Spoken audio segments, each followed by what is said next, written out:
Oke, Assalamualaikum warahmatullahi wabarakatuh, anak-anakku sekalian.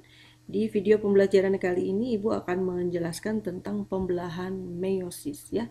Pembelahan meiosis ini berbeda dengan pembelahan mitosis dalam beberapa aspek. Yang pertama, perbedaannya adalah kalau pada pembelahan mitosis kemarin itu hanya terjadi satu kali pembelahan ya. Kalau pada pembelahan meiosis ini terjadi dua tahap pembelahan atau dua kali pembelahan. Maka ada yang dikenal dengan meiosis 1, ada juga berikutnya adalah meiosis 2 ya. Jadi ada dua tahap pembelahan. Kemudian antara pembelahan meiosis ke-1 dan kedua itu tanpa diselingi oleh interfase ya. Kalau pada pembelahan mitosis, dari satu pembelahan mitosis ke pembelahan mitosis berikutnya itu diselingi interfase yang cukup panjang ya. Kemudian pembelahan meiosis ini terjadi pada pembentukan sel-sel kelamin atau gametogenesis yang terjadi di organ-organ kelamin, seperti pada perempuan itu terjadi di ovarium, kalau pada laki-laki itu terjadi di dalam testis ya, yang tujuannya adalah untuk membentuk sel-sel gamet.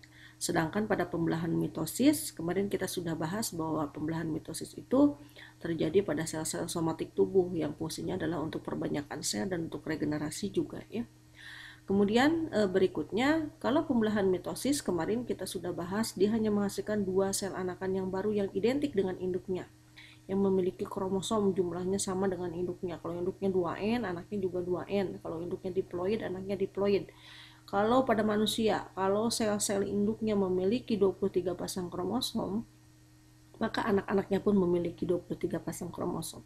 Nah, berbeda dengan pembelahan meiosis yang menghasilkan 4 sel anakan yang baru, di mana setiap sel anakan yang barunya itu memiliki jumlah kromosom setengah dari induknya. Atau kalau induknya diploid, anak-anaknya menjadi haploid. Kalau induknya 2N kromosom, anak-anaknya N kromosom. Kalau induknya memiliki 23 pasang kromosom, maka anak-anaknya memiliki hanya 23 kromosom saja. Nah, untuk selanjutnya lebih detailnya untuk setiap tahapan pembelahan meiosis seperti apa kita lihat di slide berikutnya ya. Tahapan meiosis yang pertama adalah profase 1 ya. Di profase 1 itu ini tahapan meiosis yang cukup panjang, terdiri dari 5 tahapan yang lainnya, yang setiap tahap ini memiliki ciri khasnya masing-masing ya. Yang pertama pada bagian leptoten misalkan. Di leptoten ini apa yang terjadi? Di sini yang terjadi adalah terjadi kondensasi dari benang-benang kromatin. Jadi kromatinnya memendek, menebal, membentuk kromosom. Seperti ini. Jadi kondensasi kromatin menjadi benang-benang kromosom ya. Maaf, kondensasi benang-benang kromatin menjadi kromosom. Yang kedua, tahap zigoten. Tahap zigoten itu apa yang terjadi di sini? Mungkin di sini tidak tergambarkan ya. Di zigoten itu yang pertama adalah sentrosom, dia akan membelah menjadi dua sentriol ya, dia akan membelah menjadi dua sentriol, kemudian sentriolnya nanti bergerak ke arah kutub yang berlawanan.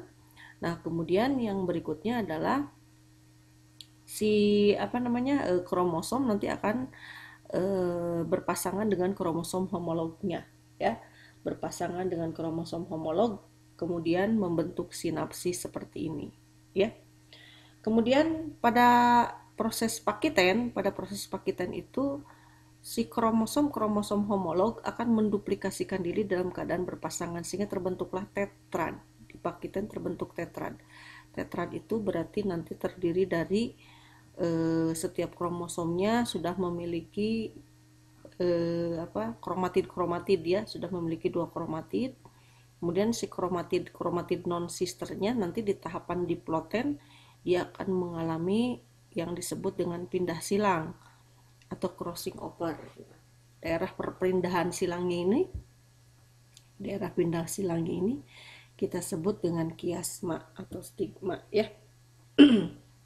Oke, pada tahap diakinesis yang terakhir ini merupakan tahap profase 1 yang terakhir, di mana cirinya umumnya mirip dengan ciri profase pada meiosis, seperti membran inti mulai menghilang, kemudian sentriol sudah berada di kutubnya masing-masing ya, kemudian sudah memancarkan benang-benang spindle si sentriolnya.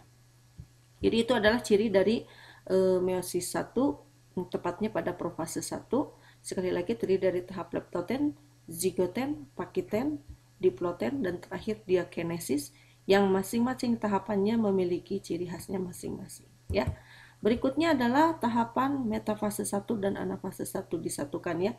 Pada proses metafase 1 nanti kromosom homolog dalam kondisi masih berpasangan seperti ini, atau dalam kondisi bivalen, atau dalam kondisi tetrad, dia akan berjejer di ekuator. Kalau pada metafase 1, mungkin kalian ingat kembali ya, bisa dilihat lagi videonya. Di metafase 1 itu yang berjejer di sini adalah kromosom saja, bukan kromosom yang berpasangan. Kalau di sini, kalau di metafase 1 itu yang berjejernya adalah kromosom homolog yang atau kromosom berpasangan atau tetrad atau bivalen yang berjejer di ekuator.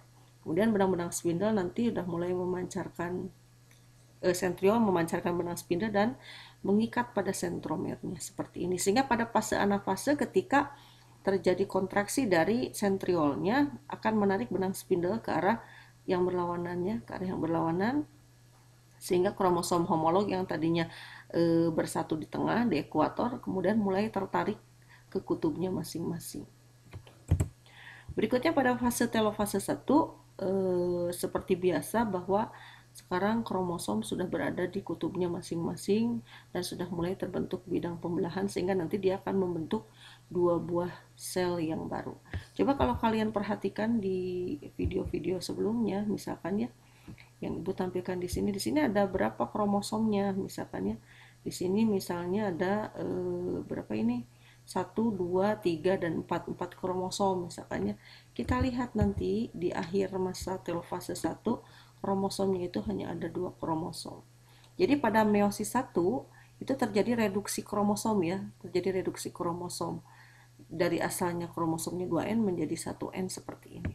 Nah, tahapan berikutnya pada meiosis 2 itu seperti tahapan mitosis saja biasa ya.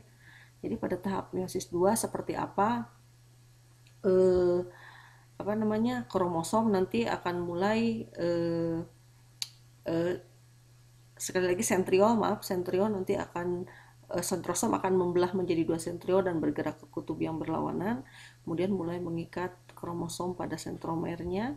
Nah, kemudian nanti kromosom akan berjejer di ekuator seperti ini ya. Kemudian pada fase anafasenya masing-masing kromosom akan ditarik ke kutub yang berlawanan, sehingga nanti dihasilkan masing-masing sel ini menghasilkan 2 sel anakan yang baru yang masing-masing memiliki hanya 2 kromosom saja. Ya, ini juga mengalami pembelahan yang sama sehingga dihasilkan 2 buah sel anakan yang baru yang menghasilkan yang memiliki kromosom setengah dari induknya ya. Kalau tadi sekali lagi di awal induknya itu memiliki 4 kromosom, nanti dia akan menghasilkan 4 sel anakan baru yang memiliki 2 kromosom saja. Seperti itu ya, itu di fase telofase yang kedua. Jadi sekali lagi pada proses meiosis itu ada meiosis 1, ada meiosis 2 ya. Kalau di meiosis 1 nanti induknya 2N gitu ya, akan menghasilkan 2 buah sel anakan yang baru yang memiliki N kromosom. Ini memiliki N kromosom.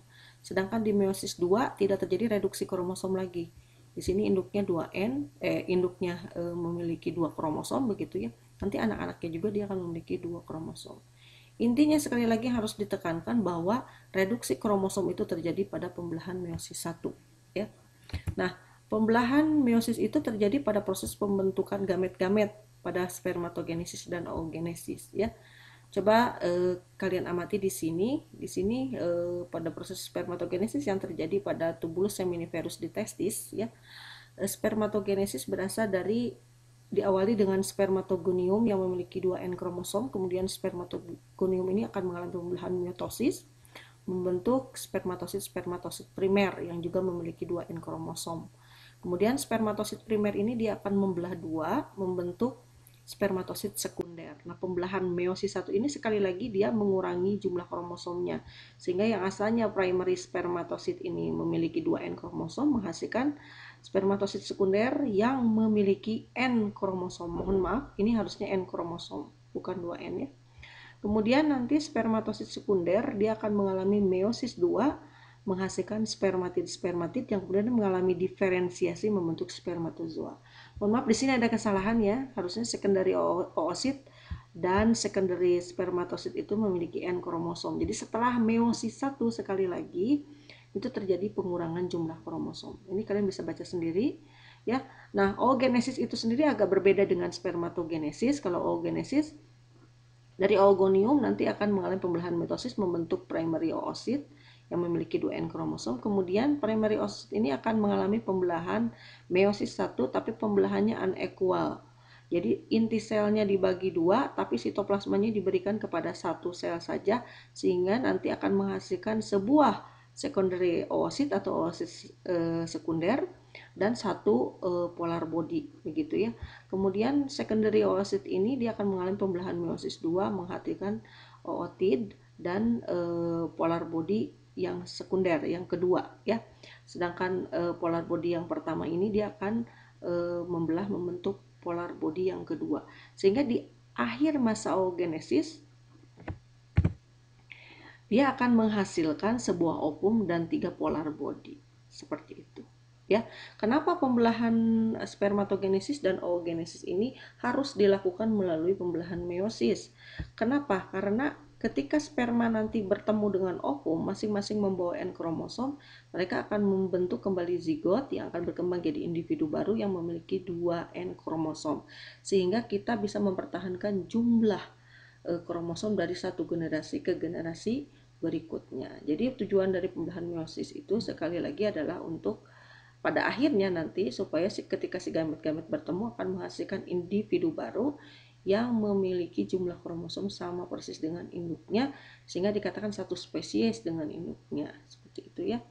Bayangkan kalau misalkan gametogenesis itu tidak terjadi secara meiosis tapi mitosis menghasilkan anak-anak yang gamet-gamet yang memiliki 2N kromosom ketika bertemu sperma dan ovum nanti akan menghasilkan zigot yang memiliki 4N kromosom gitu ya.